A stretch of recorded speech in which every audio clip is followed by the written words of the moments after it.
guys, and welcome to a show about music, or it's a show about nothing. I don't know what it is called right now because we've been rebranding. But yeah, I have a really great show for you today. I've got an interview with two Britney Spears fans. One of them actually lives in America and has been to all the rallies and the protests that have been outside of the courts. And so very lucky to have them here talking to us. And we're going to be talking about the latest of Britney's court hearing. She had a hearing on the 11th. So we're going to talk about the outcome of that and about just how the whole court thing has happened this whole time since, I think it's been about over a year since we first tried to get this Free Britney thing going. I think it was literally early 2019. So it's been a very long time. So we're going to be talking about how that's been going and their views on that, and the documentary that came out, Framing Britney Spears. We're going to be talking about that as well. And giving all your guys the information and giving our opinions. And feel free to tell me all your opinions at CallMeJustJordan on Instagram. So enough of that, let's just get into the interview. So here I am with Adam and Elizabeth. #Free Britney, bitch. Yeah, so just picking back up of what you were saying, Elizabeth, that it was kind of a shot in the dark. I suppose that what I was relating to is when I decided to jump on a plane and fly to Los Angeles from Philadelphia, it seemed a little far-fetched. I knew what I was fighting for, and I knew the heart and the thought behind all of it, but to think that we would have made, and we as the Free Britney movement would have made this much progress so soon, like I didn't know what to expect, but to say I expected this would be not true. Like I just didn't know what I was getting myself into. I hadn't a clue, because back in the, Kevin and Junior and those guys, they've been rallying since the spring of 2019, so every time there was a court appearance or something, they were always out there. And I suppose that they have grown and grown and grown and grown and kind of turned into what it is today. But even back when I went in July, August, and September, there was a lot of people and a lot of media, but even still, it was like, they're not listening. Like they're, and I feel like they're asking questions, but they're not listening. And, Right.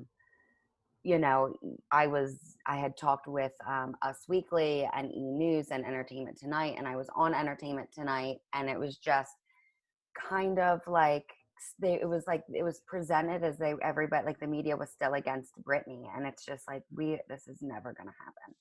In my heart, I'm speaking from my perspective, but yeah, it's been a whirlwind of emotion and crying and headaches and overwhelming. Like it's a lot. It's a lot. And again, going back on, I had no idea what I was getting myself into. Not to say that, that this isn't fabulous, but it's a lot. Well, it's you're always fighting against the grain with this one, because you have this narrative that's been set up in people's minds so much that they almost don't even question it.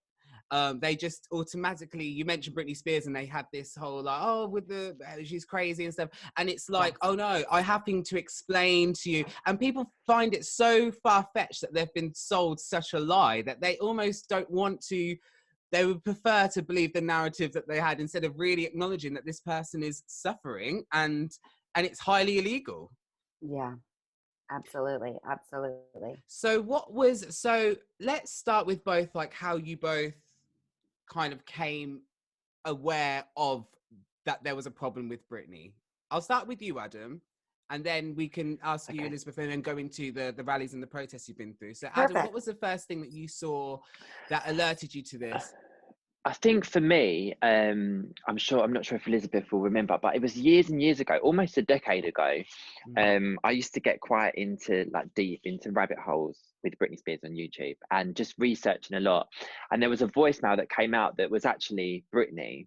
I don't know if it's been verified that it is her or whatever, but it really sounds like Britney. And I think it's an attorney or a lawyer or some sort. Yeah. Basically, she's questioning that is everything going to be okay with the conservatorship? My father's threatening to take my kids away. I feel like it was 2010 or 2009, and I just knew from then, she doesn't want to be in this conservatorship at all. So that's as far as it takes me back. And so I think since then it's always been maybe in the back of my mind that something's not right. And just obviously recently in the last few years where there's other people that have become vocal about it online, and I'm like, oh, maybe I wasn't thinking wrong, that there was something wrong. And yeah, just seeing everything happening now, it's actually amazing. Like Elizabeth saying, it is just a bit overwhelming, and it's really consuming as well at the moment, that what's going on, because I just can't keep up enough. I would just want to know what's going on at every moment, basically. Yeah. Well, it's always been so quiet, because that's the thing. It does start off with a lot of, and I think that's what really made me realize that, no, I'm right in what I thought, that there was a problem here, because we've all had this impression on our own and not really been able to voice it, or never really, and we've all kind of thought it. And then when it's kind of brought up, it's just the amount of people that already were questioning that something was happening or felt concerned, that kind of makes it right. If this amount of people are thinking this individually, then there has to be something that's going on. Yeah. What was that moment for you, Elizabeth? Well, I've been a mega Britney fan per se since I was a child. So I've always kept tabs on her. There was definitely a time like in elementary school, middle school, where it wasn't cool to like Britney Spears anymore. And I'm like, you know what? I like Britney Spears. Like, I'm not jumping off the Britney bandwagon. Like, you guys can go like somebody else. Like, I'm like, Britney's my girl, So it was like there was always that loyalty and that passion there anyway. And then I remember it was in January of 2007 when, Britney had shaved her head, and I remember exactly where I was watching it on the television, and, kind of just like, what is going on? I was in high school. I was a sophomore in high school. So I'm like, is she losing her mind? But that was what it was portrayed as, like, she's going crazy. You know what I mean?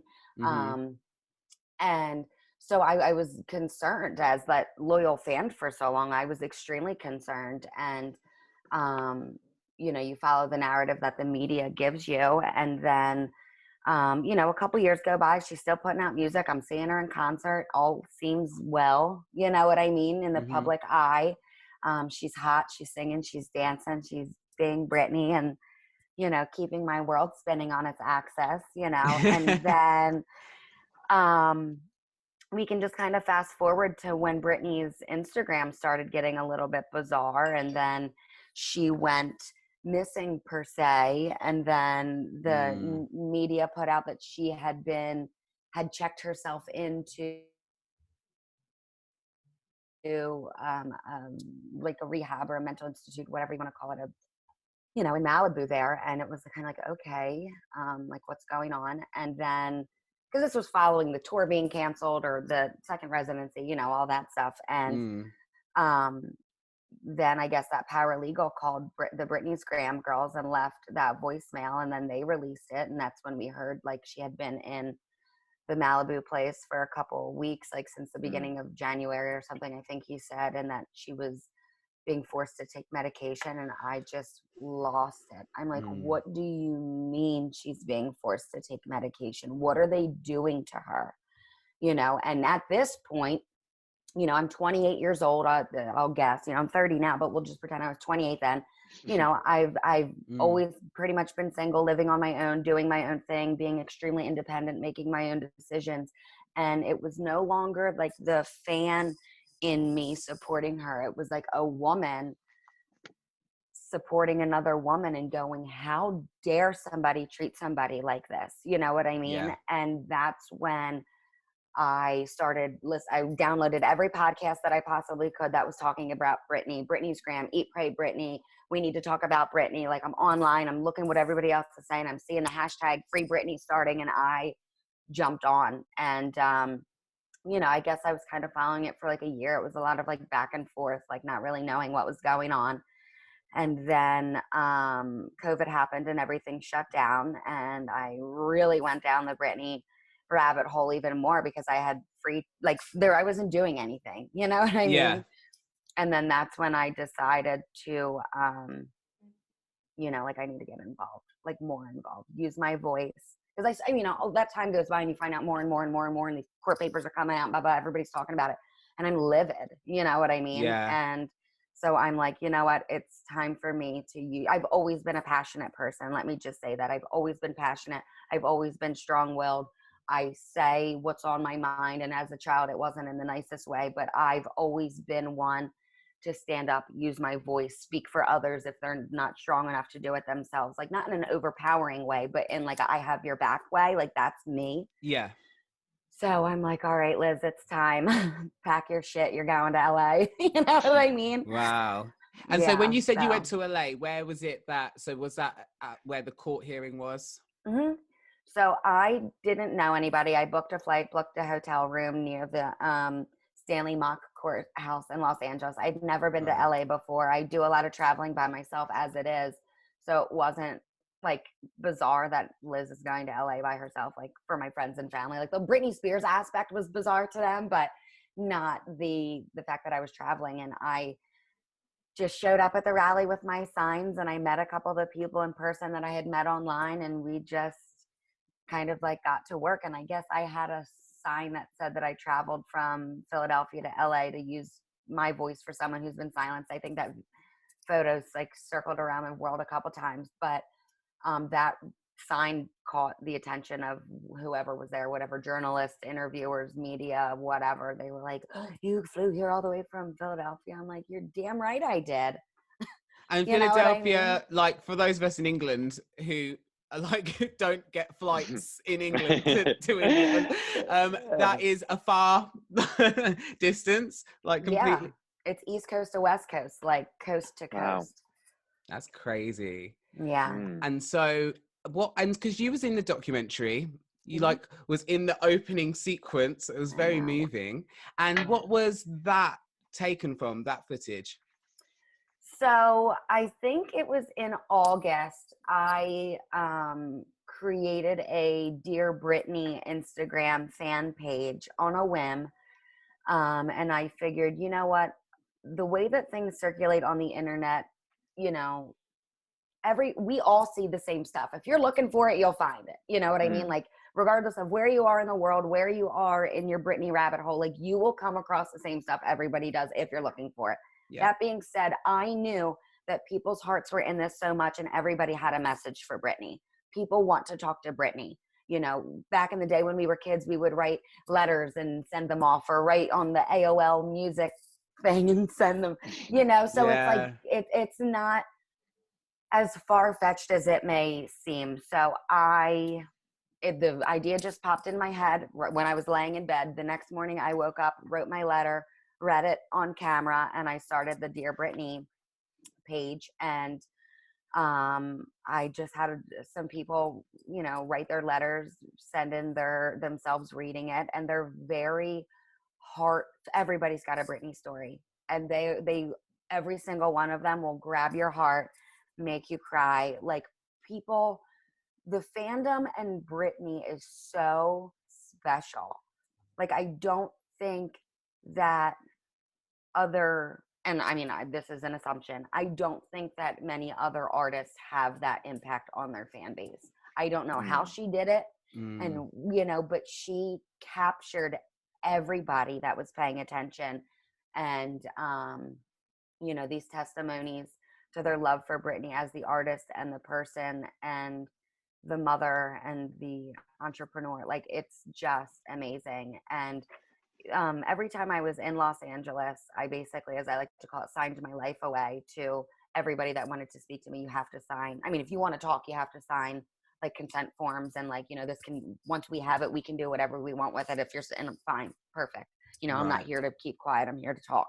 So I did talk to the New York Times when I was in Los Angeles, but because this Dear Britney page was not related to anything at the rallies, they contacted me again and said, hey, we want to use your clip, a couple clips from your Dear Britney letter, and then we need these other people's information because we want to do like a little like segment. And I was like, shut up. I was crying. Oh, you know? That's so lovely. Yeah, because just Amazing. when you feel like I mean, I'm sure a lot of people feel this way. It's like you feel so hopeless and you feel helpless and you feel powerless. And it's like little me on the East Coast, like literally just wants to go take Britney out of her home and bring her home with me and take care of her and like nurture her and like just let her be happy and free and calm. And, you know, it's like, God, you really want to save these people. So, you know, it's just amazing that after years of feeling like I would never be heard, that I am. And that in itself is overwhelming in a good way, but definitely. And I think that's what's amazing, because even, you know, we feel like that. And honestly, I think about it like all the time, every day, of just how has she been able to maintain, like people say she's mentally she must be the most strongest mental person, like I don't know the word, but strongest mentally, because to be able to have still carried on being a success, like, and she's been like really trying her hardest to be able to get her voice heard, and no one's listening and everyone's telling you you're crazy. How she's been able to cope and got through that. I think that's always been there, the performing aspect of Britney. That's Britney. Right. And I think she's been put under this conservatorship under false pretenses. You know, I believe that her father, based on the voicemail and other stories, that he's threatened her several times to take away, you know, access to her children and stuff. And whatever the false narrative that was put out to the media, you know, if you read through the court documents, it will say that Britney was put under it based on that she had early onset dementia. You can't, you know, she was later that year she did a skit, I think it was on Will and Grace. She's done multiple tours, multiple albums. You can't do what she's done if you've got early onset dementia. And I believe the word in no way. And it's just come out that they've called the conservatorship a hybrid business model. I believe that is what they thought of it from the beginning. You know, I think that that was 100%. Their intention from the beginning was, you know, we've seen my opportunity, we're going to, you know, and pounds. And I think that's what Jamie's done, and Lou Taylor. Well, and real quick, I want to comment on the whole dementia thing. And it's like, if they're using her, I mean, just imagine, okay, back in, you know, 2007, 2008, 2009, whatever, people being in her face, lawyers, doctors, what have you, asking a million questions. Like, if she doesn't want to talk about it and maybe is just so annoyed and over it, she's going, I don't know, I don't remember, like, that's normal to me. Like, I would do that. Get out of my face. I don't want to talk about it. Maybe my answer is that I don't remember and I don't know. Yeah. Just to stop the conversation. You know, so it's like, I'm very curious as to how this whole dementia label got thrown into it, or like early onset. Like, are you kidding me? Yeah. You know what I'm saying though? Like 100%. Her just shutting everybody down and being like, no, I don't know, I don't remember, you know. Or how about the natural like defense mechanism that your brain has that shuts out trauma? Like, it's a natural thing. Your body will do that. You will forget things because that's your body, your brain, the chemicals protecting you. Exactly. I mean, there's people that have horrible, horrible traumas in their life, but they can't really speak on it because they don't know or they don't remember. That doesn't mean that that's early onset of dementia. That means that their body's protecting them from these horrible memories. It's just ridiculous. It is absolutely ridiculous. And it's taking those little things and then bringing them out of context and then applying this whole other meaning to it when that's not what that is. That's so abusive. It is abusive. So you mentioned Lou Taylor there, and I actually wanted to bring her up because she wasn't really mentioned in the documentary. And I feel like from what I've seen, she might have a very strong involvement in this, because it's not the first time she's kind of done these kind of conservatorship things. And I heard rumors that she had tried to do kind of similar thing with Lindsay. And so what do you guys think about her and the team as well, just surrounding that whole thing. And maybe, and you, I don't know if you've seen any of them in real life, Elizabeth, but both of you, your opinions on that would be great. Whoever wants to go first. Yeah, I've been talking. You go ahead, Adam, and then I'll chime in. Okay. So Lou Taylor, I mean, there's letters. So going back to, you know, when you first get involved in the rabbit hole of Britney Spears, and there's letters and there's emails, and Britney Spears mentions Lou Taylor as someone that's almost stalking her, and you know, she tries this religious spin to try and get involved with the family, basically. And it just, now nearer the time, I mean, just as recently, Britney was, I think, valued, not, is it valued, what's the correct word, her assets basically were $290 million or something like that. And Wow. this year they're now putting the spin out to say that actually it's $60 million. And Lou Taylor's entertainment company, her assets have grown from something not so much to now having $600 million. And you're like, wow, you're actually filtering out Britney Spears' money into your own business. And it's just crazy. Yeah. Yeah, she's a horrible person. Horrible. And I think what I noticed as well, obviously she wasn't mentioned in the documentary, but what has been going on a lot online is someone will write something bad about Lou Taylor and then they'll get a cease and desist letter, or their account will get banned. And I think New York Times, maybe where they're just stepping into it, they were aware that that may then happen to them. Right. And they wanted to get the documentary out, and they maybe didn't want to badmouth Lou Taylor so much that they then couldn't show the documentary. So I think she's got a free ride recently from the media, but I do believe in time to come she won't. Good. I hope not. I need all of these people, because the thing is, for this to have carried on, it's like each one of these people are, they, even like the judges that have authorized this stuff, I mean, the people that must have been, everyone needs to kind of be questioned and held accountable for how they could see this kind of information and make the kind of decisions that they've made. Yeah. I mean, I remember, and that's why it's been, go on, go ahead, you're fine. I remember, so they're trying to, there was another thing as well, which I read, that, you know, Lou Taylor wasn't involved at the beginning, but just recently there's been a video that's come out where you can clearly see Lou Taylor and Jamie Spears in the back of a car. I think it's the night where Britney either got put into a rehab facility or the night the conservatorship passed. And it's like, you guys were in this together. Jamie and Lou Taylor, you knew what you was doing. It's just horrible. Horrible. It's really horrible. Yeah. Well, and I remember one of the first things I heard when it comes to Lou Taylor and her involvement, and how they, as the family parents, allowed this to happen was, and I, for one, let me just say, I do not like Lou Taylor. I do not support anything that she does, stands for, the way that she treats people, handles them, whatever. She is a monster, to say the least, like, nicely put.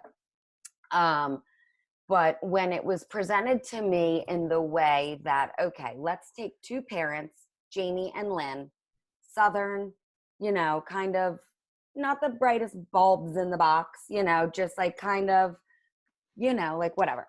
Yeah. So then simple. They have their very famous daughter, you know, clearly going through, you know, 2 custody battles, you know, divorce, you know, like this public meltdown. Stress. And they probably didn't know what to do. They probably felt in some capacity that this is larger than me. I need help. So then you have somebody like Lou Taylor come in and go, I can help you. This is what we can do. We'll put her under this temporary conservatorship. It'll lock up her assets. You know, she'll have to follow strict rules until she gets where she's going. And I've got the business model to make it happen. And they're probably like, oh, thank you, God. Yes. Where do we sign? You know what I mean? Like, that is my kind of initial interpretation of possibly what could have happened. But definitely she had ulterior motives, and James Spears being, I mean, I think he's an idiot. I really do. So him not really knowing up from down, left from right, like, he probably was just like, yeah, fine, perfect.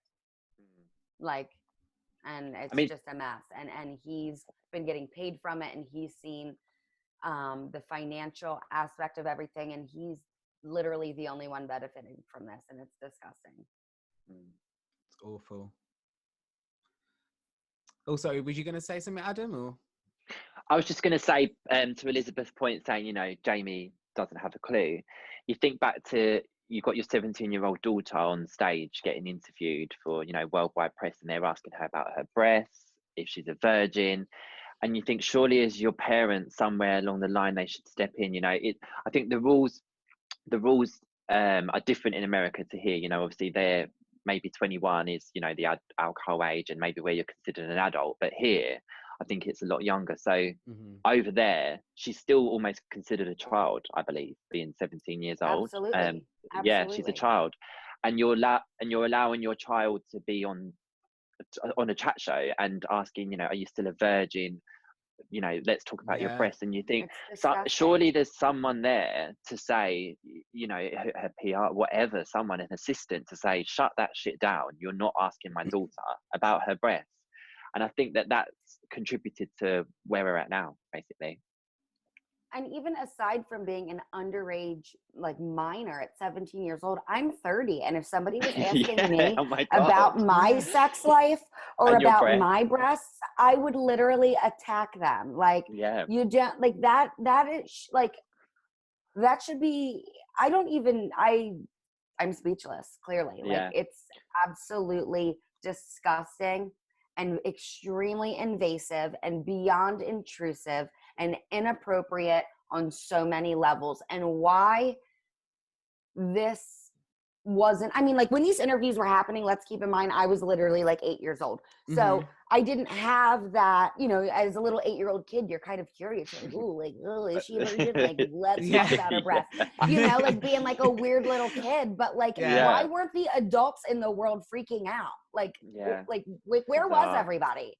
I asked this question so much because I think, like, and especially, and so, I mean, going into the documentary, that really was a theme that was brought out, was her over-sexualization at such a young age, and how, and the disrespect and how perverted it was. And I was shocked when I looked at that, because and people say, oh, well, it was different time, it was allowed back then. But I do remember being young and hearing stuff like that, and you accept it and you move on, because as you do as a child, you just accept things and you move on. But I do remember thinking like, oh, that's a bit like naughty, or like, you know, and kind of, and we were, and it does bring up this conversation, like, our generation has been that first kind of generation that was introduced to this over sexualization, that and a lot came after. A lot of people just modeled themselves after this kind of Britney Spears' teen, you know, heartthrobs, and all this inappropriate conversation, the questions they only ask women,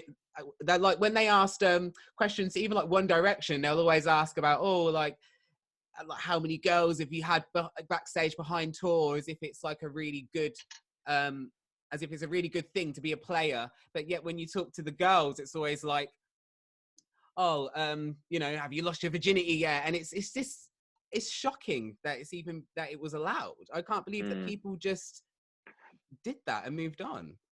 I think as well, from now at this day and age, I think we've gone where we were so over sexualized throughout the noughties and the tens.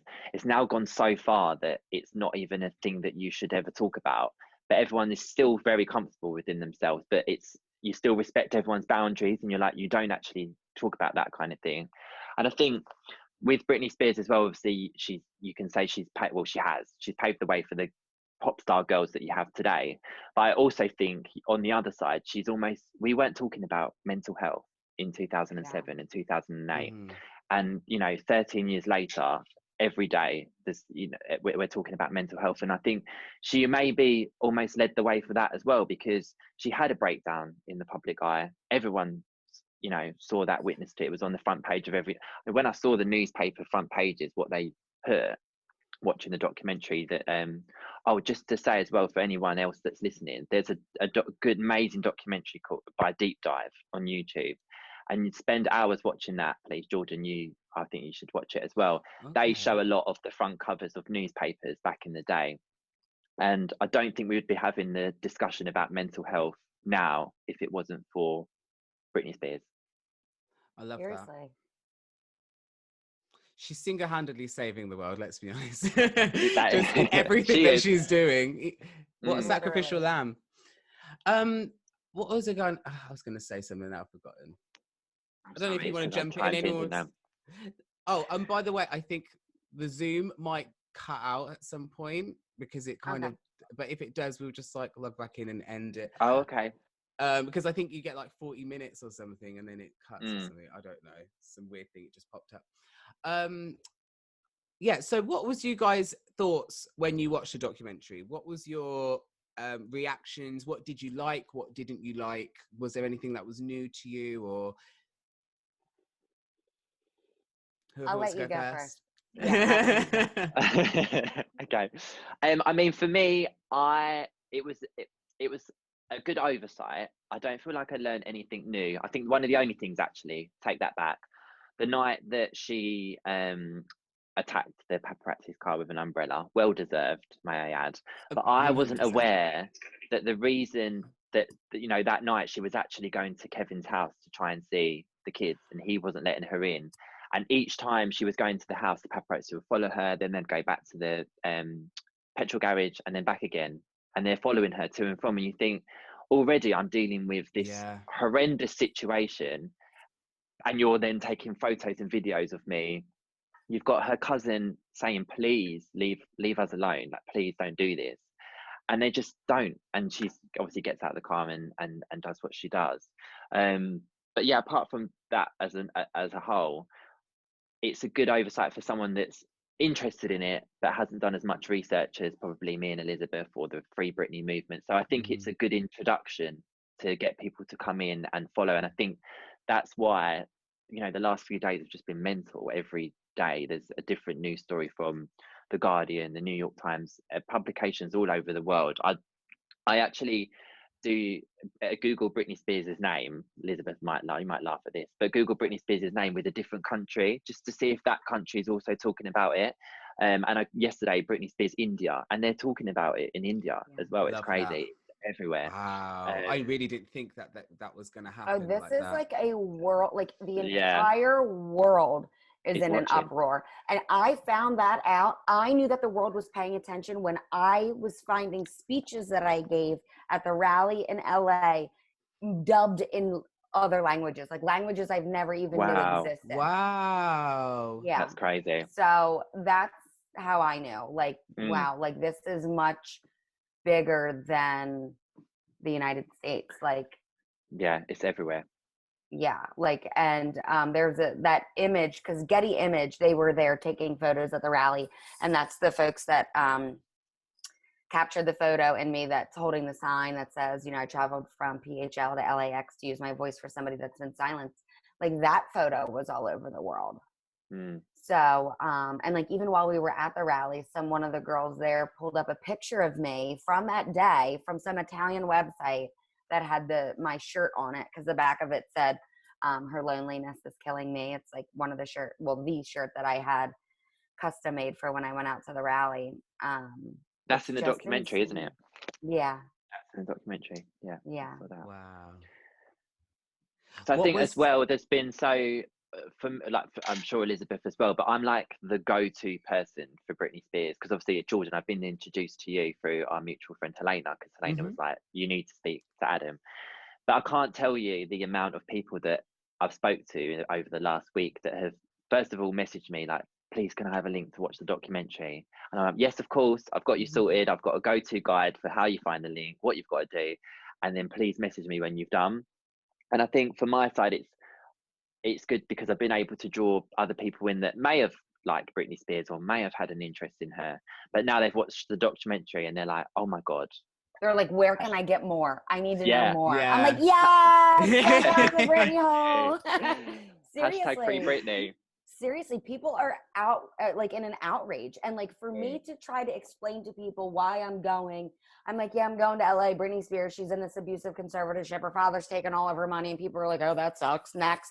You know what I mean? Like, seriously. And they're like, oh, that's like, well, okay. But it was also a time in the world where, there's like the Black Lives Matter riots and rallies and all that shit going on, and with the Trumps and the Bidens and everything, like everybody's using their voice for what they believe in. I'm like, I'm going to Los Angeles because this is what I believe in. You know what I mean? So Definitely. it was definitely a powerful year. And now, I am constantly getting messages. Liz, it was great. I'm so glad we've been following your story. We know that you've loved Britney for forever. I can't believe you're in this documentary. Da, da, da. I'm crying. I can't believe, like, people are like boo-hooing to me, like brokenhearted for Britney. I'm like, yes, like this is what I've been fighting for this whole time. Yes, I know. So they're like, I need to know more. So then I sent them the deep dive. I'm like, you need to watch these 5 episodes. There's one comes out every month. You need to start at the beginning, watch them in chronological order. I'm like, when you're done, if you want more, I've got some podcasts you can listen to. Like, but the information's out there. I'm like, you should follow this person, this person, this person. Like, I'm more than happy. People are like, I'm so sorry to bother you. I'm like, you're not bothering me. This is a dream come true. Like, what do you need from me? Yeah, I love that. Definitely. Seriously.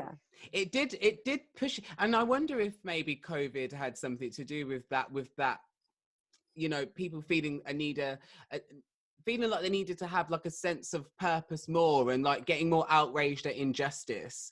And because that's something that I was really surprised about, that there has been so many people who are just genuinely outraged and genuinely want to say something, because literally 5 minutes ago it was just a joke and it was so hard to get people to hear it, and now it's like discussed on The View. When I saw it was on The View, I was like, brilliant, like mainstream right now. Because the thing is, if these media companies keep being able to like reporting on it, and people, it shows that, and people keep looking at it, and it shows that people are having their attention on it, they'll want to put more stories out there around that, of course. Because then it's going to build, because obviously they look at their data as a way on what to report on. So the fact that more people are now getting involved and speaking up, the more it can be discussed. And I think that's what's really important, that it carries on. That's why I didn't want to do this podcast too soon after the documentary, because I knew a lot of media hype was going to happen, and then it's what happens now, because we need to all these carry public it on. apologies, like hashtag Oh my God. apologize to Britney. Yeah. I'm literally like every time a celebrity or anybody mentions anything about Britney, I'm literally like tears. yes.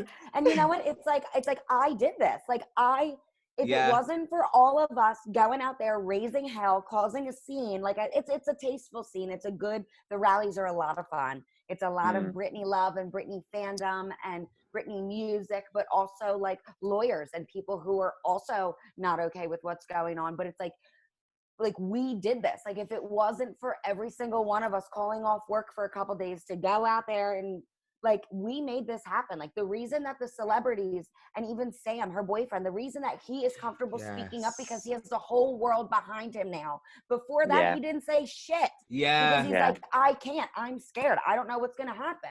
But now, what's going to happen now? The whole world's talking about it. He might as well chime in. You know what I mean? We made people comfortable talking about the uncomfortable. Exactly. Justin Timberlake apologizing to Britney Spears and Janet Jackson. Absolutely. And I wholeheartedly appreciate it. And I've got nothing bad to say about him. I'm seeing people still bash him, questioning him. It's like, he's apologized. Accept it for what it is.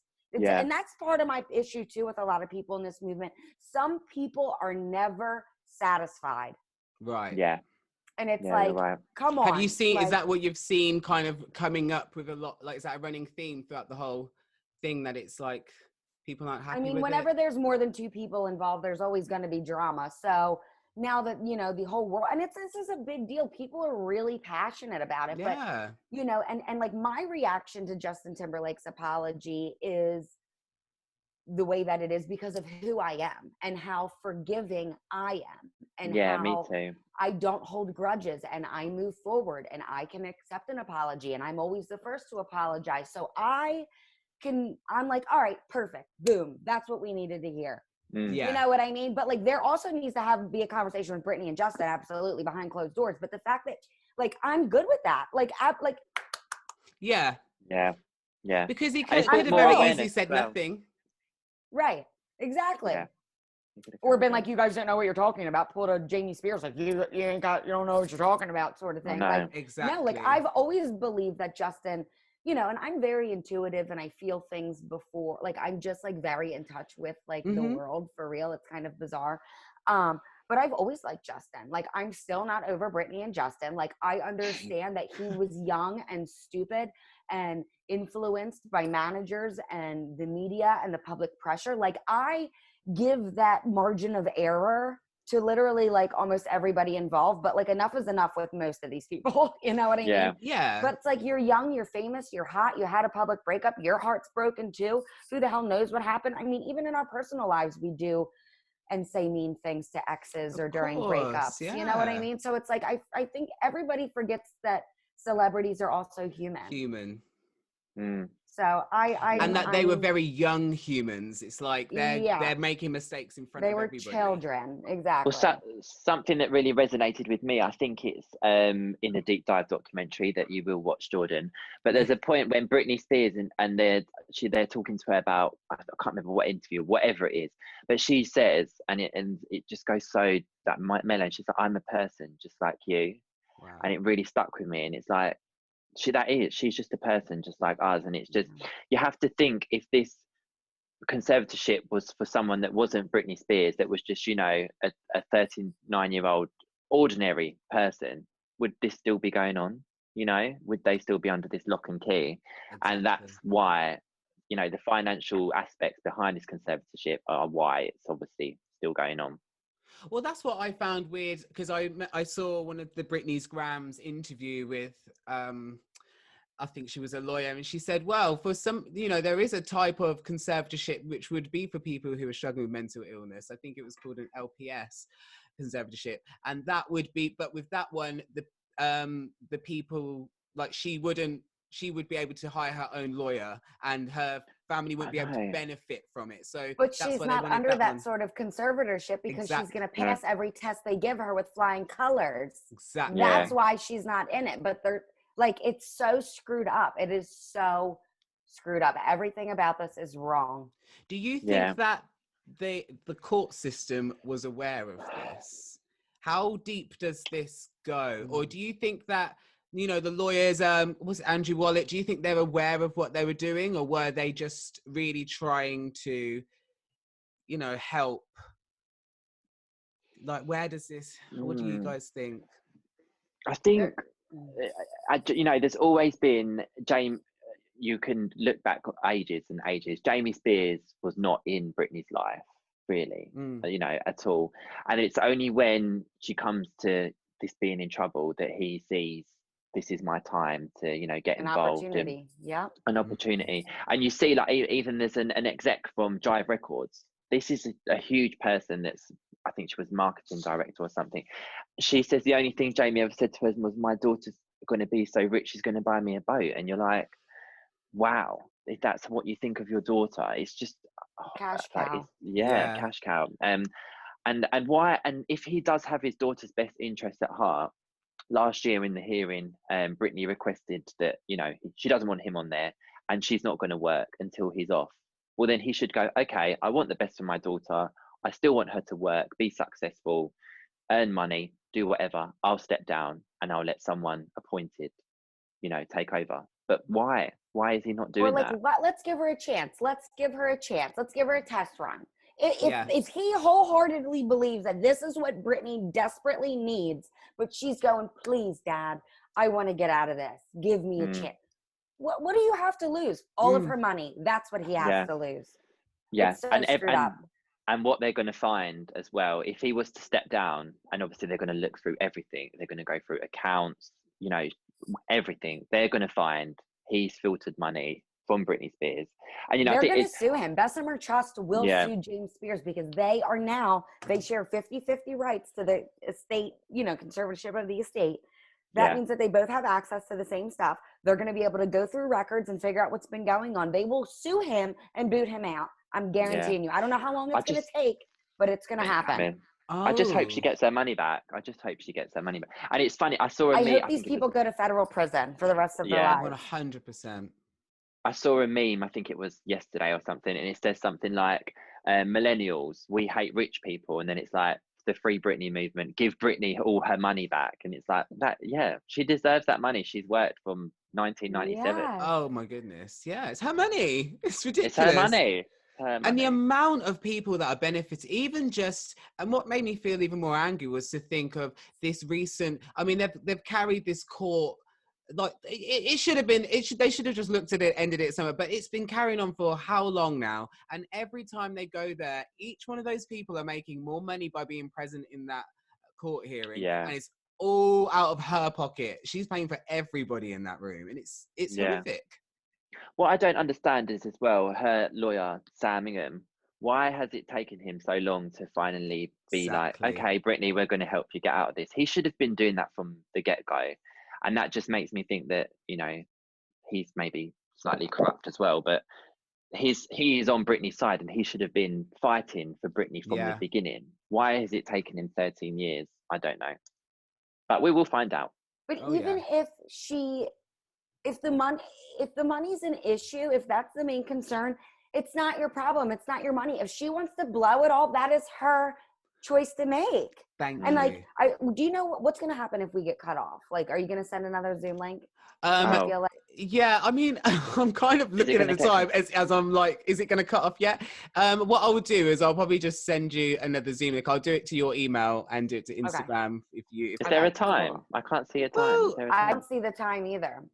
No, I'm just looking at like the actual time, but it's carrying on. So I'm like, maybe it's not going to cut off. I think we've run over the 40 minutes. So I did get a notification. It said that the host has allowed this to be unlimited or something. Maybe you clicked the button and paid. I'm not sure. Who knows? I have no idea. It's all worth it. Came up on mine too. I just paid through it. Okay, good. I think something did click and it come up and I just clicked it off and then I don't know. I didn't even read it, but that's good. Yeah, okay. If something comes out of my account, it's from. Yeah, perfect. So yeah, carry on. So what was I saying? We were talking about Bessemer Trust and Britney's money, and if she wants to blow it, she totally can, sort of thing. What is the latest that happened on Thursday on the 11th? Because I couldn't quite understand what was because there was a hearing, wasn't there? Yes. What was the outcome of that? Do you know? I don't think.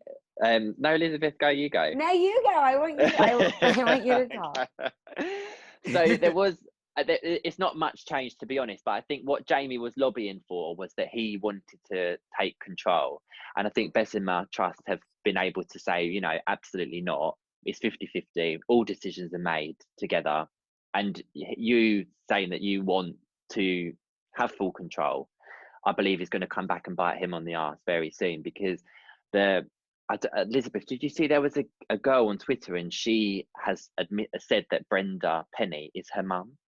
Have you seen that? No. So she's posted a photo of Brenda Penny. Sorry, Jordan. Brenda Penny is the judge overseeing the case at the moment. Oh. And she's posted a photo saying, Brenda's my mum. She won't take any shit from Jamie. And everyone's like, how can you say that? Like, how would you admit this about your mum? And then below it, she's posted photos of her mum graduating and all this kind of stuff. And obviously I've looked right into it and it's Brenda Penny's daughter is the one. So whether that's allowed, what she's done, but wow, she's got her daughter. Brenda Penny's daughter is obviously in her ear, showing her what's going on this world. I mean, you know, so she must. Wait a second. So how old is her daughter? How old is her daughter? Our age? I need to try and find the tweet because I'm sure I retweeted it. But her daughter seems about our age. Brenda Penny, she looks like she's maybe 60s. Well, early yeah, 60s. I've been in the courtroom. So yeah, you know. So you've seen. So you was actually in the courtroom. Yes, I did. I dressed up like a lawyer and they let me in. Are you kidding? Yeah. So what was, can you speak about that? Like what happened when you went there? Not much. I mean, literally nothing happens at any of the court hearings.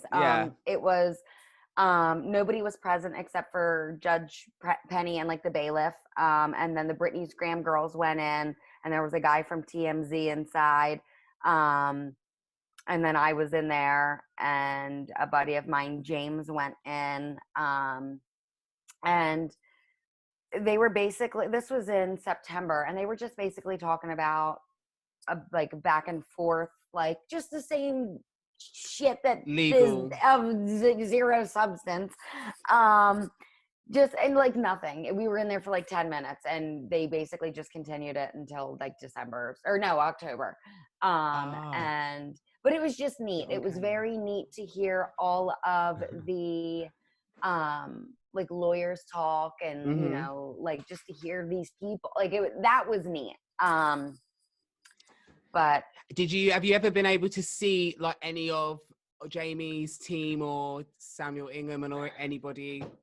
because So I they're only all went out hiding. 3 times. I spent my entire summer flying back and forth from LA to Philly, or Philly to Yeah. LA. I went July, August, September, and I'm actually going back out in April. Really? Yeah. Wow. And is that for something related to the Free Britney? that Oh you yeah, went- it's so we just had court on the 11th. There's another hearing on St. Patrick's Day. It's March 17th, and then I'm going out. I think it's a petition hearing. So that's Right. why I picked that one, because I think the 11th was a status hearing. I think that on March 17th is, I think, an accounting hearing, which is huge. But, just Okay. like the petition hearing, I'm like, that's what I want to go to. Because it's not cheap flying back and forth and, having to. Yeah. I mean, how So, long is and that taking you when you're on a flight? Like, how long is that flight? I'm always asleep. 5 hours, maybe. I don't know. What? 5 hours? Wow. I think. It's Crazy. that far. That's like from here. It took me 4 hours to fly from England to Rhodes in Greece. Yeah, well, So- and I've been to England a couple times, and it's literally the same flight. oh my goodness. Didn't know it was Yeah. that long. Crazy. Did you Yeah, find the it's from girl? one side of the country to the other. It's insane. I never realized America was so big. But of course it is. Did you Super find the big. girl? Did you find her? Is she a millennial? Do you know, sorry. Yeah, I've been trying to search. I actually think the tweet's been deleted. You But didn't it was, screenshot it. Would I make know. Why did I sense. not screenshot the tweet? I'm going to just quickly look through my photos. But when I saw it and I was like, oh my God, this is amazing that she's put this on So here. she is the daughter. She was the daughter of the judge. I'm so And she was sorry. like, I know. It's okay. Love a bit of Britney. You hear? I open up the Safari on my iPhone, and it's Britney screaming songs at me. Of course it is. Welcome to my life. Oh wow. Yeah, no, I didn't take a screenshot of it, which is so annoying, but That's okay. it was there 100%. But you know what as well? I'm So there was Googling it. I will find yeah, it. please find it. So there's when I first saw it, and there's got that slight doubt in my mind where is this legitimate? Because at the beginning of when Free Britney became prevalent online, there were so many people that jumped on and the bandwagon, and there was all these silly conspiracy theories. Like I see a TikTok of one lady recently who made out that she was Britney's hairdresser in a salon once, and Britney came in and she let her use her phone, and then she got escorted out by Britney's security out the back, and people were just using it for their own Try and get furthering attention. themselves. Do you know, yeah, and I just thought, and I thought that's what this girl was doing, so that's why I specifically spent time going down her Twitter, researching who she was, and she was Brenda Penny's daughter. Well, what's her name? So I can't find anything on You have to on go Twitter in your now or search anything. history. We're like, investigate. Oh Yeah, my I need to God. find This it. is juicy. Yeah, but that is good to know, because that's what we like. If the daughter, then at least we know that this Brenda woman will definitely have an informed. She must have a clue of what's really going on then, or what the allegations are, because she can't exactly use the excuse of, well, it doesn't seem that there's no evidence or anything, because there's just overwhelming evidence. Right, but Here we go. Sorry, I found it. So, Twitter users go wild as showrunner Prentice Penny reveals mother as judge in Britney Spears' conservatorship. So it's actually Prentice. So let me have a look. See if it's on. Princess Penny. That's her name. Prentice Penny. Here we go. Oh. Prentice Penny. So, yeah, the tweet's gone from that Twitter account. Oh no, sorry. Here we go. So Britney hiatus tweeted, breaking, Judge Penny has sided with Britney, overruling her father's objections, and will sign the order giving Best in the Trust equal power. With a gif of Britney celebrating at the VMAs, looking amazing. And then Prentice Penny Prentice Penny has tweeted also, semicolon, Judge Penny is my actual mother. I could have told Britney's dad she don't play. So it's there. You see that? So, you know, to put that up there is pretty extreme. And I was just thinking, would they get in trouble for putting that on there? Well, what the hell is she waiting for? I think, you know what, let's be like, I remain positive and optimistic throughout this whole thing. You have to take things for what they are, but use your best judgment and not be negative. Like, that's one of my biggest things with this is don't be negative. You have to stay positive. Positive thoughts, positive outcomes. You put out what you get what you put out, sort of thing. Well, I think that actually you mentioning that, which is manifestation, I feel like this movement is one big example of manifestation, because it's everybody's pure will and like passion for it that has made it, you know, become on like headline news, because it has been reported on for years, and yet it's just never broke out. And it's purely this is purely from the fans. This is one purely fan-led movement, and it's so beautiful to see. I hope she is aware. I'm sure she must be. Totally. Of course, Totally. But I think with Britney, there's always been something bubbling underneath that we weren't always told the complete truth. I mean, you got to go as far as back as I think it was 2003, or no, just after In the Zone album, she was meant to be bringing out another album, and it was apparently titled The Original Doll. And she goes to a radio station and she's recorded the single Mona Lisa, which you can listen to, although they have changed some lyrics. But she gave Kiss FM this track, Mona Lisa, and was like, this is my new single. This is going to be my new album.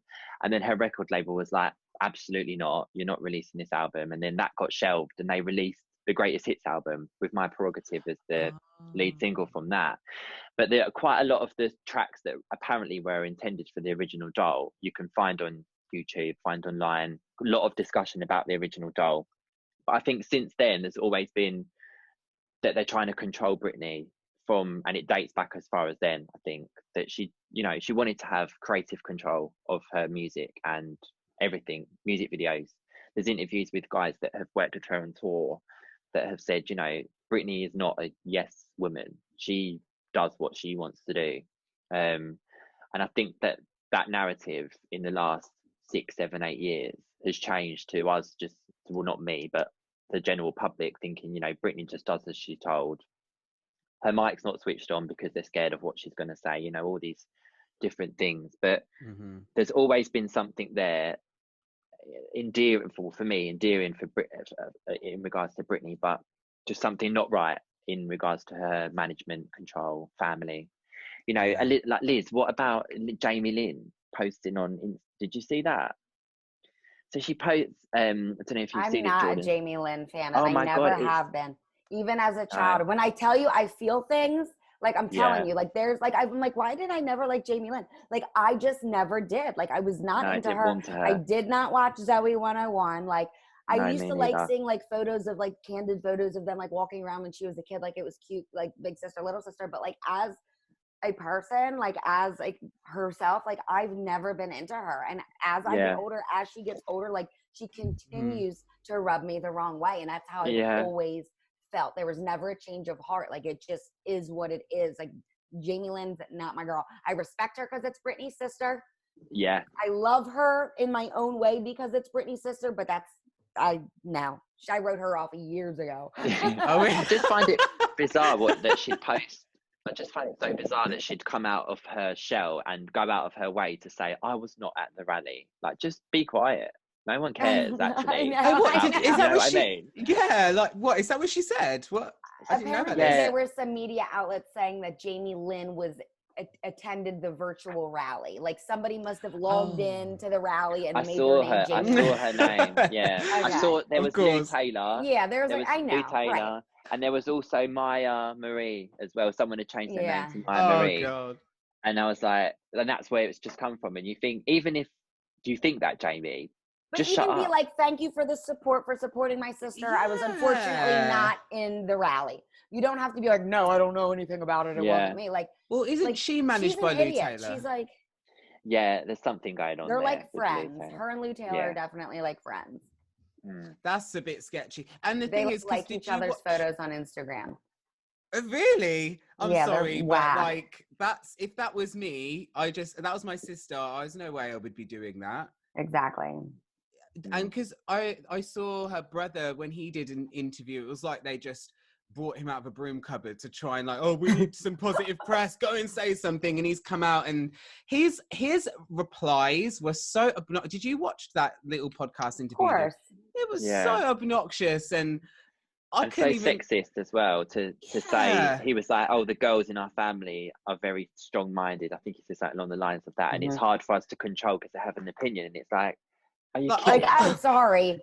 You basically just admitted to our accusations. Like, he just gave us a gift with that. Like, that was... He is so irrelevant and has always been so irrelevant. And again, like, I do not like speaking negatively about people, but like, don't. Like, I appreciate the input. Like, I appreciate the little bit of insight. Like, it's nice. It was nice to hear from him something, but like, don't push the envelope. Like, just stick to the script or just shut up, because you know, like, it was upsetting. And then those people, I forget what the podcast was, but they were at the next rally. And I was there, and like, I did not want anything to do with them. No, not after like, that. they were one of the people that I was like, I don't want to talk to them. Like, one of the girls came up and asked if I wanted to speak, and I said no. Like, you're not putting me, like, no. Sorry. Wow. Yeah. Next. Thank you, next. Well, so what is next for this whole situation? Where do you see this going? Are we going to get her out of this? Yes, we are. Yeah. So Bessemer, just for people who don't, Bessemer Trust is a bank that Britney requested to be co-conservator with the father. They are a gigantic financial group, and they oversee billions and billions and billions and billions and billions and billions of dollars. So this is the type of person, company, whatever, that should have been involved from the jump. If this was such an issue, you should have a professional, impartial. Because I'm sure they have some kind of ethical standard that they have to adhere to. Yes. And they don't spend money and wire money and give your money away and send it off into wherever. Like, they keep it yours, and they just watch it. They manage it for you. Right. So for a small fee, I'm sure, but you know, nothing's, you know, everything's at a price. But still, it's tastefully done. It's a way out of this, because with them, I guess she has the opportunity to prove that she is mentally capable of looking after her own life if there is an independent organization that's involved, instead of, you know, just dad and a lawyer that works for dad. Yeah. I think Britney may feel more liberated if her father's just not involved at all. If it's an impartial, you know, Bessemer Trust bank that oversee her estate. But I think what the problem is as well, you've got her dad overseeing her day-to-day personal things, medical records, you know, whether she can draw money out at an ATM, if she can go out with Sam, you know, apparently she went and met Paris Hilton and went on a walk for a beach and got grounded for 3 weeks last year. That's her dad making those decisions. It's just something grounded. It's just gross. But if you've got someone that's impartial, you know, a Bessemer Trust, they're not going to make those horrible decisions to come down on Britney. So I think it's a step out of it going to Bessemer Trust, but I do obviously think in the long haul it'd be nice that she could just be in control of everything herself. Yeah, definitely. Well, do you have anything? Was you going to say something? No, I mean, no, I think that it's just going to be a long road. I don't think that anything major is going to happen anytime soon. And what I've said from the beginning is that it's going to be a lot of baby steps, and slow and steady is going to win this race. And people love going, why don't they just file to terminate the conservatorship? Well, because there's a lot of shit they got to get in order first. They got to come correct and go. And every time somebody has something to say or an objection, like, they need a rebuttal, and they need to go, no, this is what's going to happen if X, Y, Z, blah, blah, blah. Like, it's not as simple as just going in and filing to terminate the conservatorship. Like, to maybe many, it does seem as simple as that, but like, no, it's going to be challenged from all angles, and they need to be ready. And Britney needs to be ready to talk, and she needs to not be so coy and naive and use her little girl voice. Like, somebody needs to pump her up and be like, bitch, you need to go save your own life right now. It's your turn to talk. Because I think if they were to put Britney on the stage right now, because she's been in this cage in a prison for the last 13 years, she lost her voice. She lost her backbone. The girl that 100%. we saw cussing out the paparazzi, that's not her anymore. And I wish it was. I wish it was, because she's been tortured and tormented and changed. She's missed out on her mid to late 20s and her entire 30s. Do you know how much growth, personal growth, that she has missed out on in those years? Those are crucial. Yeah, that's so true. Detrimental years to a woman growing and finding themselves. I just turned 30. I think of all the growth I've done since I was 26 when Britney got, all this stuff. I have changed a million times for the better, and I continue to evolve. And to know that she has been stripped of those freedoms, liberties, like she's not even allowed to mess up. You know how many times I've had to mess up over the last 4 years to learn and grow? So people have to remember too, how much she is missing and how much she is lacking. And you have to feel sorry and have some compassion and empathy for this woman, because a lot of, they're like, oh, she seems like a little kid. Well, yeah. Of course, because she hasn't been able to, she is still living a child's life in some ways. Yeah. But I always found it really, because she was on Loose Women, a show in England, which is like The View, but just less interesting. It's really bad, really bad. It's like a very bad version of it. But she was like bad. Why? Like distasteful? Oh, like, what do you think, Adam? I think like it just trashy? has an awful, trashy. It has a bad reputation here, just for the presenters that it has in there. Their opinion doesn't hold much in comparison to the people that are on The View. Yeah. It's like table talk, kind of, just like exactly. Yeah, they don't touch politics, I don't think, and it's all very no. But she did like some special show where she was on the panel talking, and it was like, I was so surprised because it's live TV. They don't usually like her to do that, and I was like, oh god, I almost feel nervous watching this because I'm like, I don't see her in this way. But she is so like articulate, on the point. Like, it was the first time I read, because they asked her questions, what do you think? And she just had, and she just, it just showed that she's so much smarter than what she did. Because even when they throw her like a curveball question, she just has the most perfect response that she can come out. And I'm like, no, her brain is, she's a lot smarter than what we all think. When was this? This was during, I want to say, it was, she did an interview on Jonathan Ross. Was this like 10 years ago? No, it's quite recent. Maybe like 4 or 5 years ago. Okay. So she came over here and she did like a media trial. I think it was to do with Glory, probably. Okay. I'm familiar, because that was when she was over there across the pond and mentioned the conservatorship a little bit, and they mixed the whole thing. Yes? That was 2016. the Jonathan Ross show. Yeah. So the Jonathan Ross show, she spoke about the conservatorship, because obviously there's people in the audience, but they didn't air it at all, did they? Oh, did they? Yeah. Well, I didn't know that she did the Jonathan Ross show. Did they not air the whole segment? They did air the interview, but it's not an interview. They cut out some stuff. Yeah, they just cut a lot, and it just didn't seem like an authentic Britney Spears on there, because they cut it so much, and she's probably got people backstage saying what they can and can't say, and obviously it's been heavily edited. So that's what I can't remember the Loose Women thing, actually. I mean, and another thing that I want to bring up that always makes me uncomfortable is when I see Britney have these interviews, or like there's been times where she's on Ellen, like Ellen DeGeneres, and she seems like uncomfortable, like unwell, like it hurts to watch, sort of thing. Like, it's not the Britney that I am excited to see. Like, it's not the interview that gets me going. Like, I'm like, oh my god, somebody get her off the fucking stage. Like, you know what I mean? Yeah, like save her. It's scary. Or like, there was times where she was doing X Factor, and there would be like, she'd be sitting next to Simon Cowell doing some press and stuff, and it's like she's like a zombie, and like, or like seems like uninterested.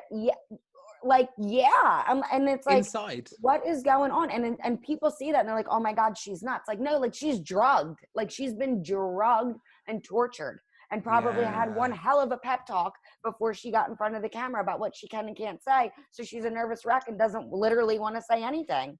Yeah. I hate it. I absolutely hate it. I've just quickly Googled the Britney Spears loose women thing. I do remember because she was chewing gum Yeah. throughout the whole interview. I literally She had remember a her chewing sitting there like, gum. yeah. I'm obsessed with her. She's literally my spirit animal. Me too. You just can't. She's so lovable. I want, and you know, I hate when people are so negative about her, even like with her Instagram. Like, I love her Instagram, and I love seeing her walking in and out of like and doing these things. I'm just like, oh, bless her. Like, let her express herself. Her dancing. You know what? And it's like, you know, if she, let's pretend, so Britney Spears does her own thing on her Instagram, and her Instagram is like no other. Like, nobody's dancing like her, nobody's doing anything like that.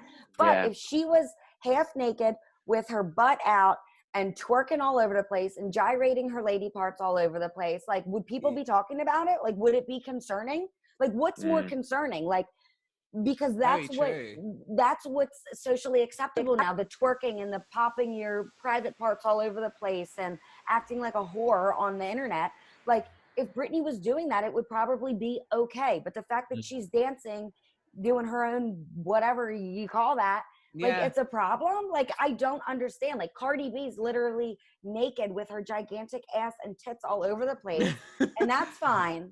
That's normal. But what Britney's doing is, there's a problem with it.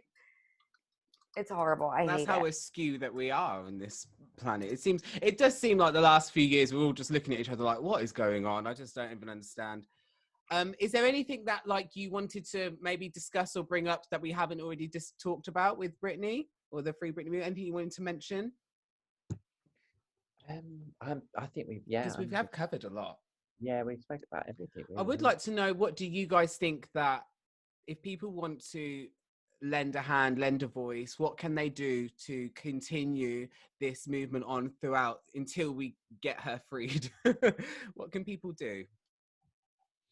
I mean, I would say, I'm thrilled with the amount of attention and curiosity and love and adoration that has just happened since last week. Like, the documentary came out on the 5th. That was 1 week and 1 day ago. And the internet has not stopped since. And I love that. And I encourage the people who are involved to just stay strong and stay loud and keep people informed and be tasteful and, you know, try to educate as much as possible. And what I do want to say is this, yes, is about the Free Britney movement started with freeing Britney Spears of this abusive conservatorship, but it's so much more than that.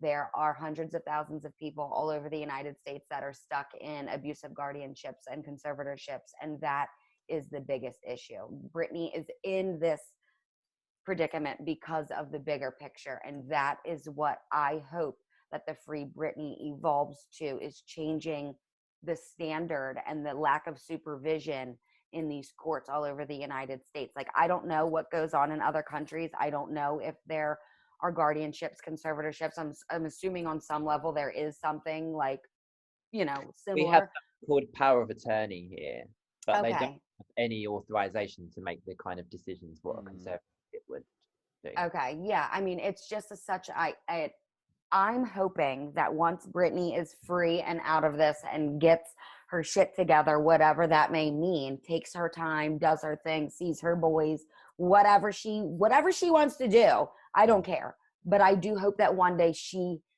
joins us in the Free Britney movement, because the Free Britney movement is here to stay forever, and we will continue to fight for the freedom of others until things change. I hope that she gets involved. Yeah. And I think that she will. When she's ready, I think that she will. When she gets her voice back, when she gets her confidence back, like, and not as Britney on stage voice, and, you know, it's the person. She needs to feel good as a person. She needs to feel worthy as a person. I don't think she has for a very long time. Like, I don't think she feels like much. This is speculation, when she's off the stage, because the people closest to her treat her like shit. Yeah.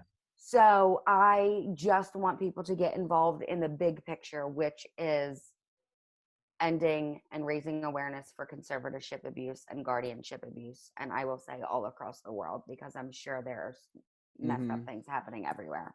Yeah. So that's really important. And this is not a lone case. This is something that is happening with a lot of different people. Yes, on different levels. Wow. Did you And watch The Guardians? The Guardians? No, what's that? What's The Guardians? It is a documentary based on guardianship abuse, and in a nutshell, people are taken from their homes. The elderly, vulnerable, wealthy group of people are preyed upon, and there's these guardians, they're legal guardians that basically take these people and all of their assets and pull them out of their houses, sell their houses, sell all of their assets, like I don't really know what the exact verbiage would be. And then they like put them in like old folks homes where they just kind of die. Yeah. Like, and they're not even dying, but because they're there, like the mental toll that it takes on these healthy people. Like if you're healthy and somebody sticks you in a nut house or like what, like you're gonna deteriorate because that's not where you belong. They're giving you medication that you don't need to take.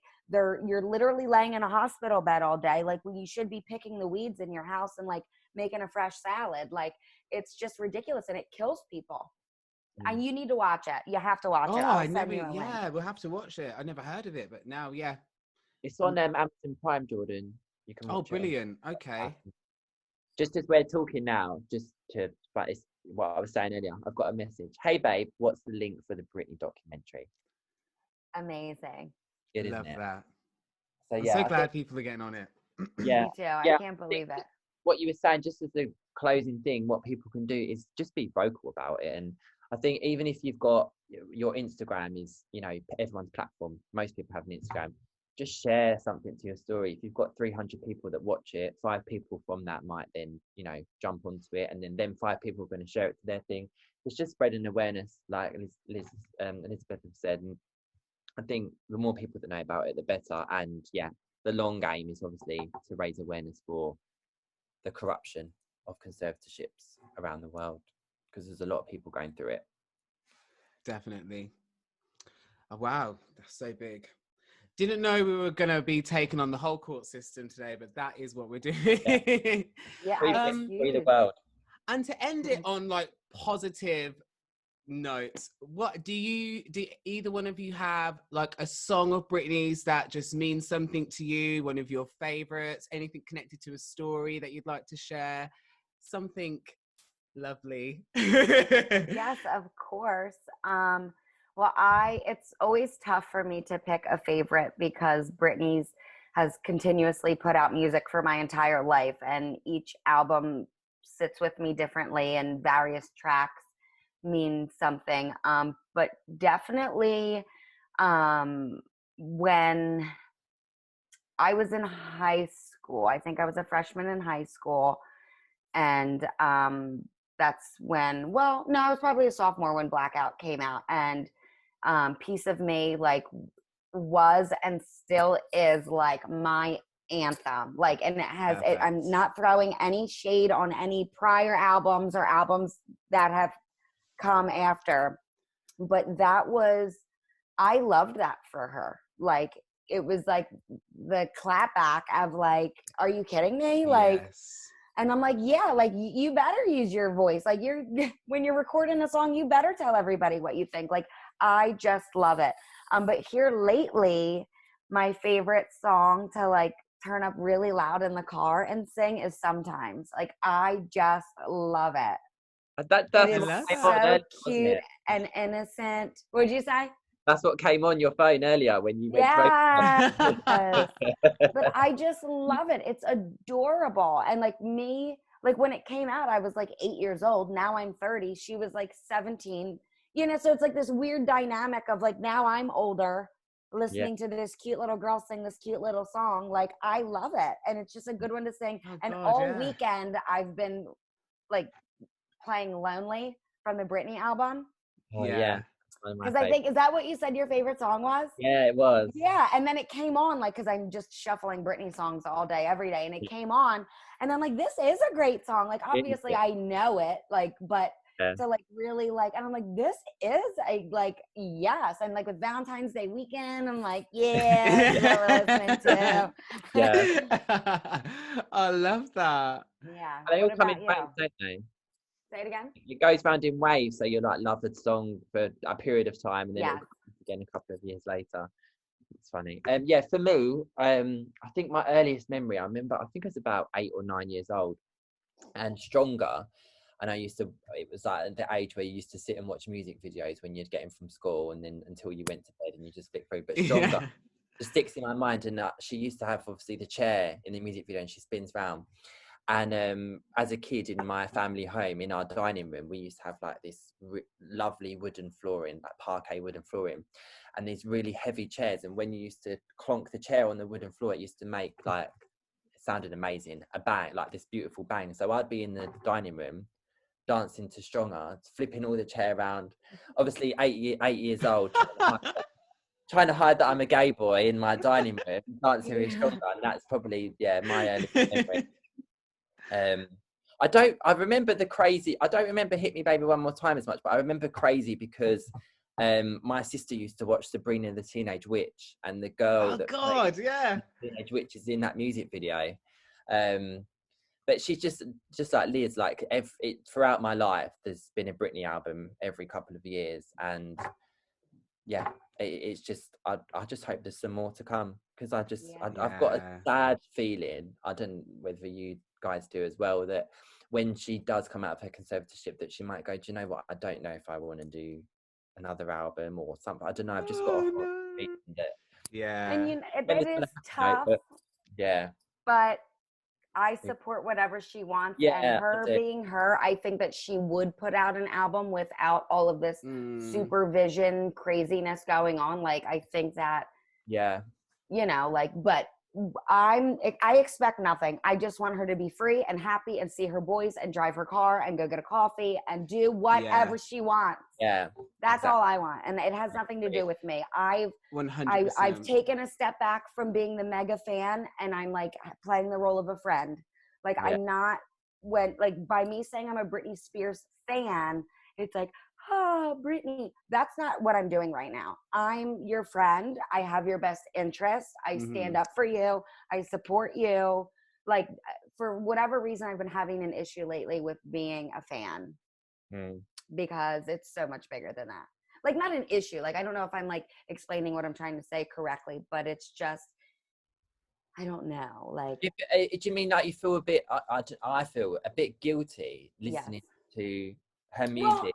Well, no, I don't feel guilty listening to her music because it's the soundtrack of my life, and like I will never stop. But like you're funding this horrendous. No, it's not. It's even like the Femme Fatale album, which dates back to 2011. I think then she was at actually a really crap time. If you go back and watch interviews from that era of 2011, I mean, obviously she done amazing, like Hold It Against Me and Till the World Ends, I think went to number 1. I loved that album.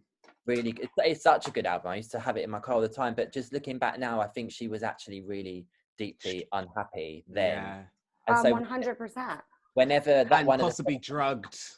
Yeah, I mean, it's like a meme that I've seen as well, is when she's performing on Good Morning America and she comes out and says, you know, Good Morning America, I'm doing a performance tomorrow, can't wait to see you. And her voice is just like unrecognizable from any other interview that you, and it was like, that's, people took the piss out of that as well. And I think actually when you do look back as an overall of that time period, she wasn't in a good place. So when I think maybe that's what you was trying to allude to, Liz, that when a song comes on from that album, I actually skip it because I think I don't feel comfortable maybe listening to that period of because time. You know what she was going through behind it.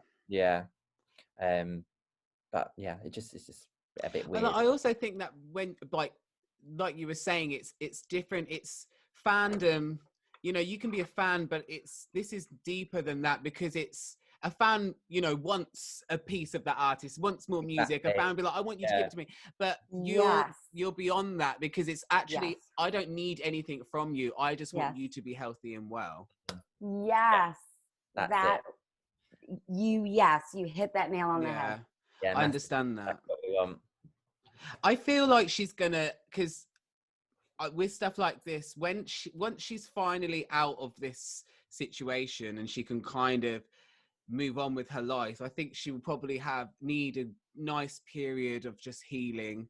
Because can you imagine, because she's probably just living for it, because even when she was in the beginning, like she was always kind of working towards the end of it. Like they would always kind of say, oh well, we'll end it soon after this next album, after this next tour. And so she's always working towards the end, and then she's probably lost hope for a bit, and then now, you know, now it's always, she's always been working towards that. So now once it's ended, it's like, oh what, I can make my own decisions. Like she's never been in that situation, so there probably will be a time where she just needs to process it. I'm happy, yeah. But I think she generally does love doing it, and if she didn't love, I think that the love of her job is what's been able to her to carry on. And especially since I think Jamie kind of, he said to her, like, if you, I think she was stopping her taking her medication, and he said, well, if you don't start, then I'm going to cancel the tour. And I thought, well, he wouldn't necessarily have that over her shoulder if she didn't want to do the tour. She must want to in some way. Yeah, of course. 100%. Well, she was saying how much she wanted to do it, like, and she was posting, saying like, "This is my baby," and posting videos of the dance rehearsals. And then, a few days later, it just all fell apart. But when she does get to tell her story, I feel like all of that stuff will be covered, and she will let on. You know. Well, and I also think that Britney did have a lot of freedom when it came to doing domination and how she wanted it done, and I think that she was always teased a little bit that they would let up on some of the conservatorship while she was in Vegas because she was doing so well. Right. So I think that maybe like a little throwing her a bone was like, okay, well, we'll do another residency. You can have more say. But then that also overhead gave them more control because they're letting her do something, but you have to behave or I'm going to take it from you. And I think that's what happened with domination. Yeah. But I truly believe, because Britney's way of expressing herself, because of who she is as a person, not the pop star, but who she is as a person, she expresses herself in song and dance. So I do, like, $1 million question, final answer, I do anticipate an album. I think that it's going to be for her fans, like directed to her fans and the love of her fans. I don't know if it's going to be new music or stuff that she's written in the past, or like, I don't know what to expect of it, but I do think that she's going to gift us a piece of her in music. Yeah. Yeah. I would, and a book of some sort. I think she's definitely wants to do a tell all because there's been so much speculation and we haven't heard from her. She hasn't been able to tell us. So I think she really wants to. Definitely. Oh, well, let's hope for it. Oh, I did want to ask you guys one last question, actually. Something I was thinking, because I couldn't quite understand what it said in the documentary about, you know, when she did the announcement and she kind of popped out of the floor and then walked through the people and then got in the car and walked off. And they mentioned it in the documentary, but I couldn't quite understand what they were trying to allude to. Like, was there meant to be more to that, or? I remember watching it on YouTube. They made this big hoo-ha that Britney was going to make this announcement. She was going to come out and perform, basically. Was she meant to perform? She was meant there to be a performance, and there was a whole stage. Yeah, there was a stage, there was dancers there was lighting, there was everything ready for her to go. And I think that is the beginning of the end of her realizing that, fuck you, I'm not working for you anymore, and this is what I need to do to get out of the conservatorship. So she's like, I'm not performing, I'm gonna, you know, I'll turn up, but I'm not doing what you're doing. And I think that is the beginning of the end of what's happening now, basically. Oh, because I couldn't. And I'm curious to know what date was that, because I've been trying to figure out what date that was, and then when she ended up in the mental whatever in Malibu. Like, I'm wondering how much time went by from when she publicly appeared for the domination thing, and then boom, we didn't see her. I do have like a timeline of everything written on my phone. The domination announcement was the 18th of October 2018. Okay, and shortly after that was when James Spears had the altercation with the boys, yes? Yeah. Oh, really? Was it that early on that he had that situation with the boys? I think so. Wasn't it right around there? It was around then. And then you've got Andrew Wallet applies for a raise, doesn't he? Yeah. Yes. And then does she go into the facility and then he resigns, or does he resign before she goes into the facility? What way round? So I've got here that on I think January. she resigned because she was refusing to take her medicine and they were throwing her in the facility. Like, I think he was like, this is just like, I'm going to get caught up in this mess. I got to get out of here. So he resigns on March 4th is when he officially resigned. So in January 4th, that's when they announced the cancellation of the tour. And blamed it on Jamie's health. Blamed it on the health. 3 days later, Britney was seen driving to In-N-Out and Burger with Sam. And then after that, there's like a complete dark on all her Instagram. You don't hear anything. And then March 4th, Andrew Wallet resigns. I said, yeah, it was after. And then April 3rd, Britney posts the we all need to take time for a little me time. And then TMZ reported she was in the mental place. That wouldn't be Britney that made that post either, though, I believe. No way. With the emoticon. Yeah. No, I don't think that was her. Well, guys, thank you so much for doing this. I really, really appreciate it. And it was really my favorite thing to talk about. So Hey, I could talk about it for hours. Honestly. Any opportunity. And it's so exciting because for so long, nobody wanted to talk. Like, I don't have friends that are Britney fans like this.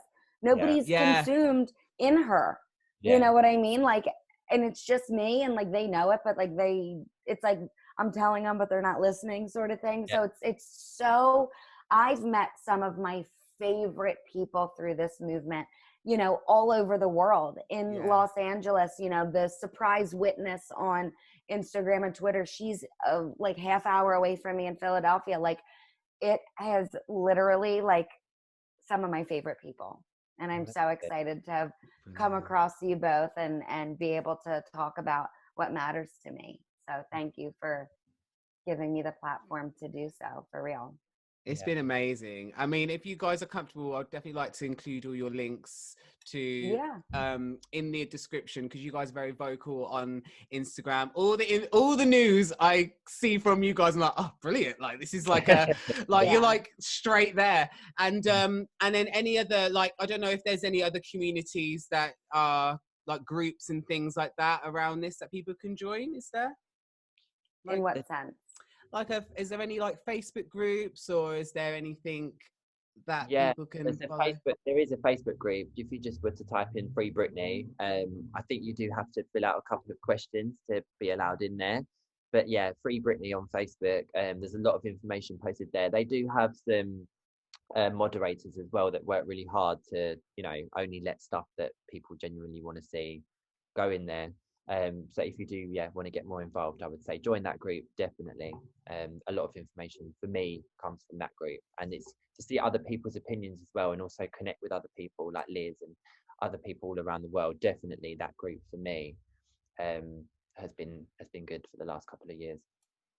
Perfect. Thank you. I agree. Well, thanks guys, and that was a show about music. See you later. All right, I'll just end this now.